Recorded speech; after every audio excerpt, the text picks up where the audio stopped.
all of the scientists who were saying you're crazy, you're a conspiracy theorist, if you say it came from the lab, were all privately saying the opposite. And there's just a trail of lies. We are dealing with something that's as explosively bad as nuclear weapons. Hey, everybody. United States Senator Rand Paul, MD, is one of our nation's leading advocates for liberty. He was elected to the United States Senate in 2010. Dr. Paul has proven to be an outspoken champion for constitutional rights, for fiscal responsibility, as a fierce advocate against government overreach. Dr. Paul has fought tirelessly to return government to its limited constitutional scope. As a hardworking and dedicated physician, not a career politician, Dr. Paul came to Washington to shake things up and to make a difference. Dr. Paul's entrance into politics is indicative of his life's work as a surgeon, his desire to diagnose problems and provide practical solutions. Today, I want to push this new book that is trending all over the internet, and that is the long-awaited, Rand Paul's long-awaited book, Deception, the Great Cover-Up, by Rand Paul. And Senator Paul, and I've been a long-time admirer of you for, I've been an opponent of you on some issues, but a great admirer for always for your integrity, for your fearless championship of civil rights, constitutional rights, for your outspokenness about the military-industrial complex and about the U.S. addiction to war. And you and I have found ourselves very, very close together since the beginning of COVID on so many issues. You were the one person in Congress, and I'd say the one person in public life, who was seeing through the orthodoxies and at the same time had the power and the willingness to speak out loud about it. So I have nothing but admiration for you and gratitude for what you did. If you had not existed in the Senate right now, I think most of the public and most of the world would still believe all of the mythologies about Francis Collins and about Rand Paul, and they would still believe that the government agencies are on the side of public health, and that the COVID vaccine miraculously saved millions of lives.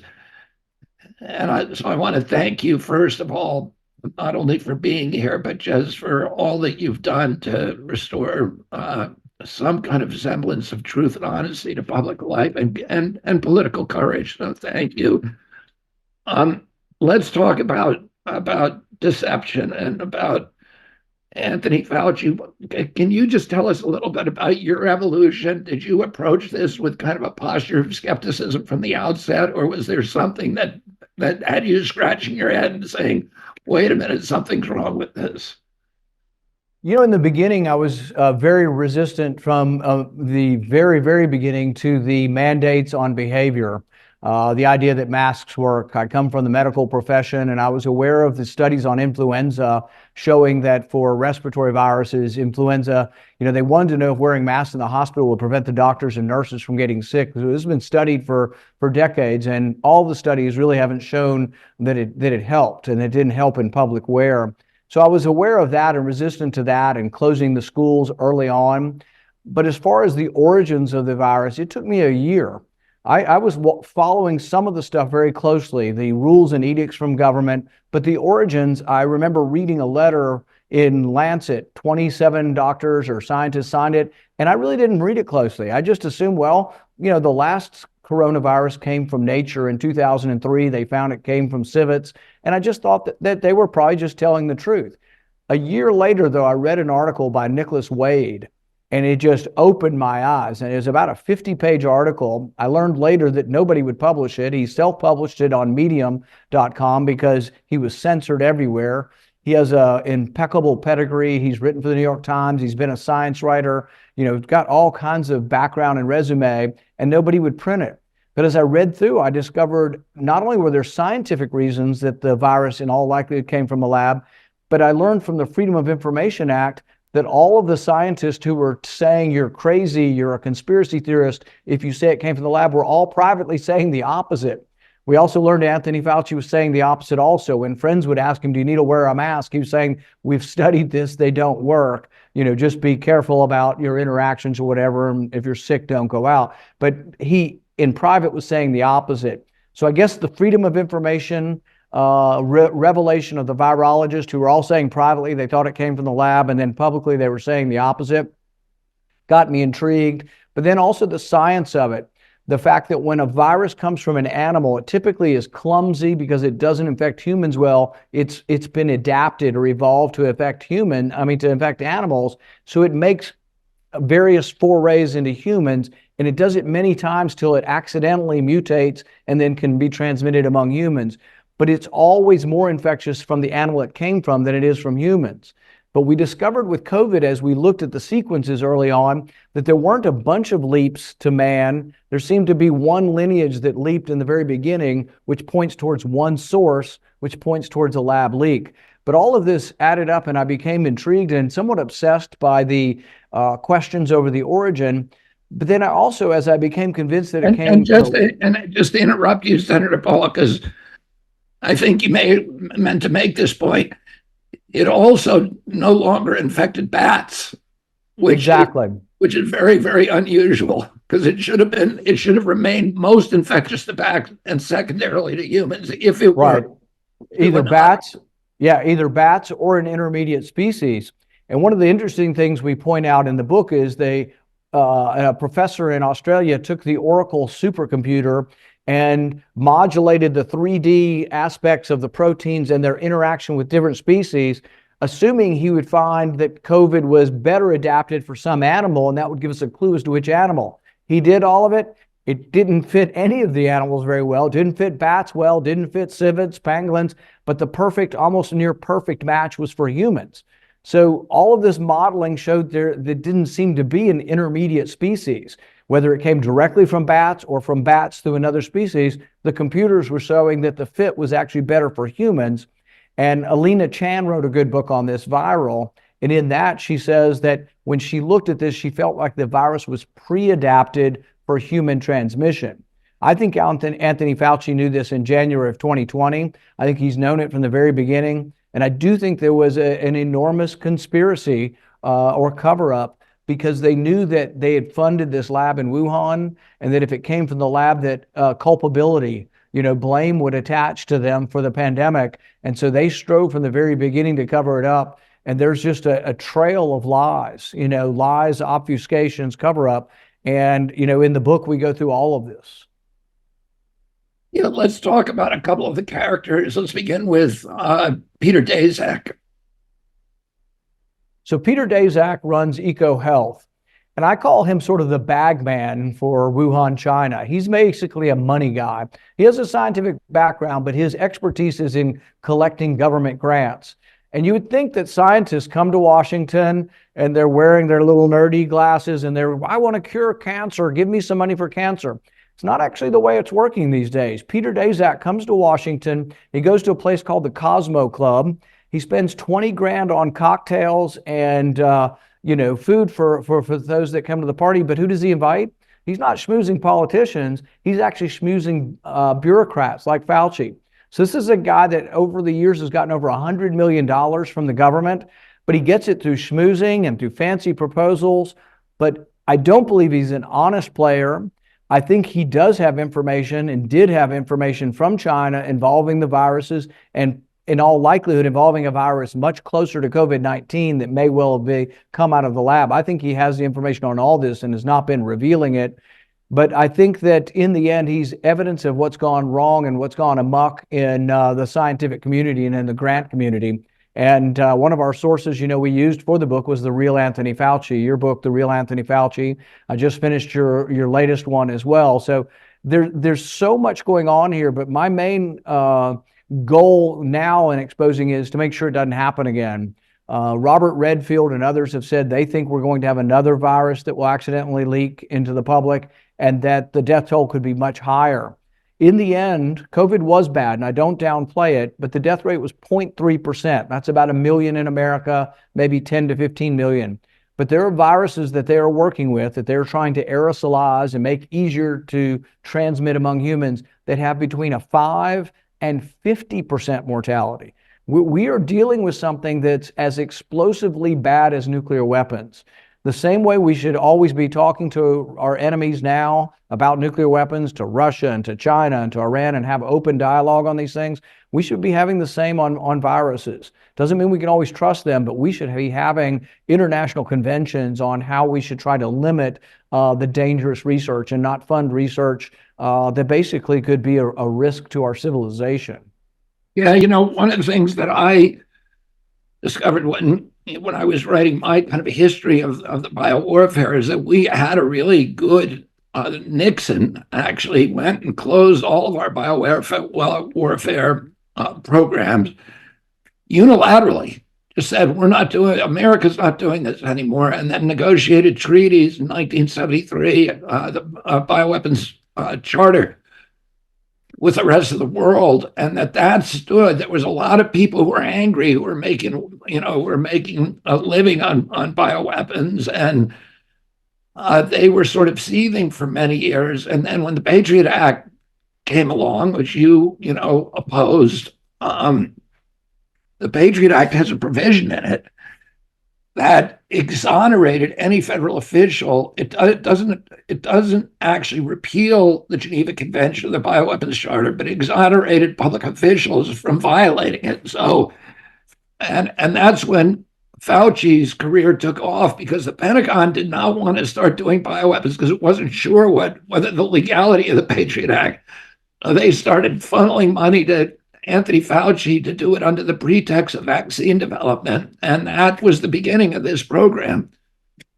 And this is one of my goals as we move forward. People say, well, what are we going to do? Some is about, culpability of those who lied to us. But to me, it's more important that this doesn't happen again. Yeah. So we're trying to devise legislation to take gain-of-function research that creates new viruses not known to nature that are more transmissible or more lethal, to have an independent body, independent of the funding mechanism, that oversees this.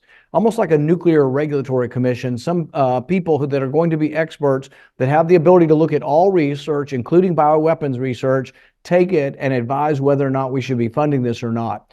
If we're successful in our country, and I'm trying to get a Democrat on board right now, if we get a Democrat on board and can pass it out of committee and can make it a law here, the next step is to try to address this internationally through the convention. And I met with Dr. Meryl Nass, who I think you know recently, and she knows a lot of the history of this convention, and she says it's largely gone by the wayside, but we could maybe resurrect it again. I'm of the opinion that the same way as nuclear weapons, we've sort of dropped off the idea of nuclear weapons control too. We don't talk to China. We say it's impossible. The Trump administration quit the negotiations. I think there always have to be negotiations. And in fact, the farther apart you are in negotiations, the more reason you should still be negotiating over deadly things like nuclear weapons or like biological weapons as well. So I'm hopeful that we move forward. The main sticking point has been, because Anthony Fauci's been the focus of this, because he was in charge of so much, the Democrats have steadfastly decided that he's a saint. He gets awards, he gets $1 million prizes. He still gets a security detail and a limo pick him up every day, even though he's out of office. They really are unwilling to understand that he was part of the problem. So it's limited any kind of reforms coming forward. I think we may be getting finally beyond some of that. So I am hopeful by the end of the year that we can pass bipartisan reform legislation that will have more oversight and scrutiny of gain-of-function research. Yeah, I mean, one of the I really looked at some frightening things at the end of my book about the marriage of AI with with the gain of function and the organic chemistry science that already exists, and how you can they're already, as in China, Russia, Iran, other places, experimenting with these viruses with very high infection fatality rates, like Ebola, like dengue, chickamauga, 50% infection fatality, and some of them, dying in terrible ways, bleeding from your eyes, etc. And if they did that, if they release one of those next time, or it escapes, whatever happens, civil rights and constitutional rights are gone, because, we've already seen how they can use fear to disable the capacity for critical thinking in the population and to disable the love that Americans have for their constitutional rights, that it just overwhelms it. Yeah. Can you imagine? Smallpox had about a 30% mortality. Some of these have 50% mortality. Imagine what happens to the function of society. What happens to the sewage? What happens to your drinking water? Chaos ensues very quickly. And I think that we are even more at risk to this than we've ever been in the modern age because we're dependent on so many things. But I really think if a virus like that were as infectious as COVID, but were much more deadly, we would talk about people hunkering down in their houses and protecting their food. There won't be food production. There won't be mass food production. We don't really know, nobody knows too many people growing vegetables. There are people, but most people aren't getting their food from the garden. And so it's going to be a catastrophe if this happens. And we have the ability to stop it from happening. But as we speak, when this interview ends, you could go to your computer and you could order the components of poliovirus and you could make it in a lab if you have the knowledge. Kevin Esvelt from MIT, he estimates that as many as 50 to 60,000 people, not just PhDs, but just sometimes people, technicians, qualified technicians in these labs could create the polio virus, which means they could create smallpox or any of these others with the components. And so it is a real problem. It's a disaster. And interestingly, it didn't start with COVID-19. Until I got into this, I didn't realize they've been debating gain of function research for at least a decade before COVID, and it started with the avian flu. And there are some great professors out there, that, Richard E. Bright's been talking about this for 15 years about the dangers of this. And there's really been a war in the academic community, and they want to make it out like, oh, it's just some crazy people. No, Richard E. Bright was a 17-year editor of the Journal of Biochemistry. I mean, these are credentialed people at our major universities who think Anthony Fauci was wrong about funding this research. There's been a lot of news really coming out of your book about the Diffuse project, which is a project where Peter Daszak literally wrote a blueprint for how to develop the coronavirus virus that could have been used to develop exactly what they made. And talk about what happened there. So the coronaviruses in this family don't have a special access to the human cell. That special access is called a furin cleavage site. And so this had never been seen in this family of viruses. So in 2018... And the furin cleavage site, just so they know, it's at the end of that spike protein. And it's almost like a key that fits perfectly into the lock of the ACE2 receptor, which is a cell receptor in the human lung. So all your cells in your lung have this receptor, and if the coronavirus gets in there, it attaches perfectly to it, and that's what causes infectivity in humans. And there was no wild coronavirus in history that was ever able to do that. Right. So in 2018, the lab in Wuhan, in conjunction with Peter Daszak, in conjunction with Ralph Barrick at the University of North Carolina, submit a proposal. And their proposal is to take a coronavirus and add this cleavage site, the furin cleavage site, which is going to make it more infectious in humans. Well, even our government, which seems to fund everything, said that was a crazy idea at DARPA, and they said, we're not going to fund it. The reason that's important is you roll around 2 years, and then we see the sequence of COVID-19 in January 2020. And everybody involved with the Diffuse project should have been going, aha, I can't believe the sequence looks just like what they wanted to propose in 2018, 2 years ago. And they should have immediately said, my God, they did it. This came from the lab. This is what they were proposing in that research grant. But you know what? Not one person came forward to say that. Nobody in government, well, one did. Major Joseph Murphy, a lieutenant colonel, a Marine, told his superiors, as he's supposed to, his chain of command, then he told the inspector general, and he became a whistleblower. He revealed this research project. Anthony Fauci never said a word about it. Ralph Barrick, who's part of it, never said anything about it. Peter Daszak never said anything about it. But what we discovered this week is that not only was DARPA looking at this, there was a presentation by Peter Daszak to 15 different agencies. That's a lot of people. That's a big forum. And all of those people should have been saying, and they've got to be connected to virology. That's why they would be in this meeting. Why didn't one of them pick up the phone in January of 2020 when they saw the sequence of the virus and say, oh my God, this is what they were asking for money for 2 years ago? So something's going on here. And we're still having a great deal of resistance, virtually absolute resistance from the administration to reveal these documents. And I keep saying them, this has nothing to do with Biden. This happened during the Trump administration or even the Obama. This is a long-standing bureaucratic problem as much or more than it is any kind of president, one party or the other's problem. And yet I still get nothing. So I'd like to see the deliberation. They decided to fund some research in Wuhan that was gain of function, but there had to be some deliberation. Was it gain of function or not? Anthony Fauci wags his finger at me and says, I've never ever funded, gain of function research in Wuhan. All my experts tell me this wasn't. And I said, well, let's see the argument, because we can learn from the argument, because you obviously made a mistake. It was gain of function and became a pandemic. So let's see the argumentation that was presented through the bureaucracy, why you made the decision to call this not gain of function, because it was. We can't get any of that. All of that's being withheld. I have a 250-page, and I've got it on my desk, 250-page document that was a briefing for Anthony Fauci on NIH's interaction with coronavirus. Every word is deleted. Every word has been, erased from our view. Yeah, redacted. Every word. It is insane. And then Dr. Fauci had this coterie of scientists whom he funded with millions and millions of dollars. And he was able to call them together and create this barrier where all of the prep, where they were the leading scientists in the field, supposedly.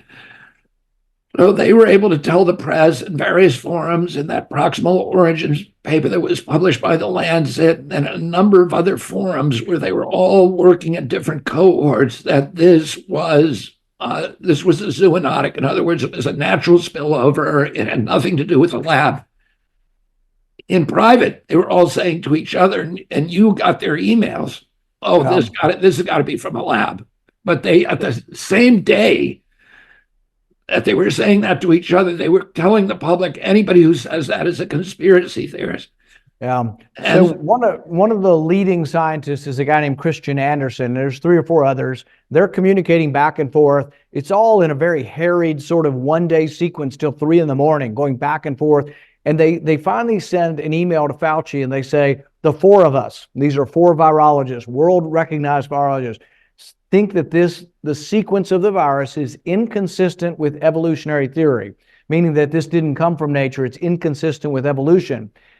And yet 2 days later, Christian Andersen is arguing now publicly, the way I like to present this to the press and to the people is I like to make sure they know that it's consistent with evolutionary theory. So in private, he's saying it's inconsistent with evolutionary theory. In public, he's now saying the best argument, guys, is to say it's consistent with evolutionary theory. There's probably never been a more clear example of a cover-up unfolding where people are privately saying, and I'm sure people must say things in private that they don't say in public, but we've never ever seen anything like this where all their thoughts are recorded and some of them are saying I'm 80% convinced this lab. Some are saying I'm 50-50. But then the paper they produce that you were talking about, Anthony Fauci and Francis Collins say, write up this paper. They call it Proximal Origins. They get it in Nature. In the paper, they say absolutely, this virus is not a laboratory construct. They don't say it might not be. They don't say it probably isn't. In the abstract, they say this is not a laboratory construct. And so I don't think I've ever seen anything like this before. I don't think anybody realized how politicized the scientific process was. And I think you probably did because you've seen how the pharmaceutical companies have manipulated things. But I think the general public has no idea how political this process is. Yeah, and just so that people know, because I think it's important, it was Christian Andersen, it was Bob Gary, Andrew Rampo, and Fred Fouché, and they're all guys who, by the way, every one of them, after they signed on to this document that they privately believed was wrong and published it, they all got multi-million-dollar grants from Dr. Fauci and Dr. Collins. All true, all true. Christian Andersen, I believe, got a $9 million grant signed in April of that year. And, I told you initially, I kind of believed what they were telling us. The scientists wrote that letter to Lancet, 27 scientists. I said, well, how could 27 scientists get together and lie? Well, it turns out, and this is when Nicholas Wade and others were reporting this the next year, of the 27 scientists, it's like 7 of them worked for EcoHealth Alliance. 7 of them were receiving the money that may have created the pandemic, and we're going to trust their opinion to be an honest, unbiased, without conflict interest. Several of the others were receiving money indirectly through this, and it's amazing. Lancet just took this. A year later, they kind of produce a halfway apology. And then one of the most amazing things is, and I know you know Jeffrey Sachs well, I'm a big fan of Jeffrey Sachs. I think he's an honest person, and he was appointed to study this, and he went into it thinking, well, probably came from nature like they always do. And he studied it, and he became convinced, as you or I, he became thoroughly convinced that it came from the lab. Yeah, well, let me ask you this, because we're running out of time, but this is a question I get every day. And I say, if I'm elected president, the answer to that is yes. But do you think these guys are ever going to get prosecuted? I think it will. I think it will require another president. I don't think this attorney general is going to. I've referred Anthony Fauci 2 times over a 2-year period for criminal prosecution for the felony of lying to Congress, and I've just redone it again today because we're doing a 3rd letter because we have him in testimony telling Senator Marshall from Kansas that he has no knowledge of the grant of Diffuse. I think that's going to be untrue because not only was it his agency at the briefing. We've now learned that in the initial stages of Diffuse, that they were going to use the Rocky Mountain Lab, which is part of NIAID. It's an in-house lab, and that they were actually part of the Diffuse proposal. So I find it very hard to believe that Fauci's never heard of the Diffuse proposal until later on, and I think he's lied again. But I think it's going to take a different president, somebody that will appoint people that are free of conflicts to actually be in charge of this. But I don't think this administration will prosecute any of them. Well, one of the things that was wonderful, there was so much darkness at that time and during COVID. And the one thing I really looked forward to was those 2 or 3 times that you got Dr. Fauci in front of Congress. But your committee was dominated by the Democrats who were protecting him. And so you would only get a couple of minutes for questions, but I'm sure that you had questions afterwards. You were thinking of things that you wished you had asked him. Is that Yeah, and sometimes we submit them in writing, but we don't often get answers. They just ignore us. But I'll have to say, really, one of my favorite exchanges was we knew in advance we weren't supposed to use video. And of course, we did it anyway. So we had the video of Anthony Fauci from 2004 when the mom calls in and says, my daughter's 14 and she's been sick as a dog for 2 weeks with the flu. Now she's getting better. Should I give her the flu vaccine? And Anthony Fauci responds, this is before he became overly political. He says, well, of course not. She's been inoculated with the best inoculation you can ever have, which is the virus. If she's better now, she doesn't need a vaccine. And so we played it for him before the Democrats object to it being played. But it's like even that he can't sort of admit. He's like, I wrote the chapter on immunology. And I was like, well, you need to reread the chapter on immunology because you're not paying attention. And it really did cost lives. Irregardless of what you think about whether the vaccines work or not, we went a year with no vaccine at all. So during that year, what could you do to help people? There's several things. Most of the deaths, half the deaths were in nursing homes. You know what I would have done if I were Anthony Fauci? I wouldn't have compelled anyone to do anything, but I would have given this bit of advice. I would say, protect the elderly with people who have already had COVID and recovered. So if I was in charge of the nursing homes, people were getting it right and left. A lot of young people were getting it. As soon as you were documented to get it and you had been better and you were 2 weeks out, I'd put you in charge of the elderly folks until I could populate everything. I told this to Trump's detail and they didn't listen to me. I told them, put the Secret Service people around him. There's 2,000 Secret Service. Put the young people who've already had COVID around him to protect him from getting it from other people. So you could have used natural. It's not perfect. I mean, nothing's perfect, but it would have been at least one weapon we could have used to try to protect those most vulnerable, and that was the elderly. All right. Well, Senator Paul, this is the book Deception, the Great COVID Cover-Up. And who published the book? Where can people find it? It was published by Regnery, but Regnery is now owned by the publisher you're familiar with, which is Skyhorse. Skyhorse. Right? And it's Skyhorse, so people can get it on Amazon or their local bookstore. Yes. Absolutely. All right. And are you still getting censored? I don't know, to tell you the truth. I know that on this I have been, and it became a bone of contention like with YouTube. And so I just decided I don't need YouTube. My stuff still gets all over YouTube, but I decided to put stuff in a competitor. And that's one way the marketplace works. And it's one thing that I think some people on the right misunderstand about this. Look, do I hate YouTube and a lot of these big tech companies that censor me? Yeah, I have great disagreements with them. I would tell them it's incredibly illiberal. It's the opposite of being liberal to restrict people's speech. But I also don't believe that the government has the right to tell them they have to host my speech. I have the ability to go other places. Now, I don't like the government interacting with big tech to coerce them or to convince them to take me on my speech. So I don't like if you were with NBC News right now and afterwards you had to meet with the FBI, that's a chilling effect. The FBI shouldn't be meeting with NBC News, but they also shouldn't be meeting with Twitter. They shouldn't be meeting with YouTube. So when the government is pushing the coercion, there is a First Amendment problem. But I think it's important to know that we can't force them to take our opinion either. And so that part of it isn't part of the First Amendment.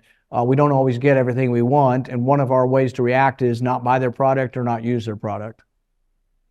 Senator Rand Paul, thank you so much for being with us today. But more importantly, thank you for your courage, for your integrity, and for your patriotism toward our country, and for being a light and a champion for the values that make this country important. Well, thank you, and thanks for having me. Please go to Kennedy24.com.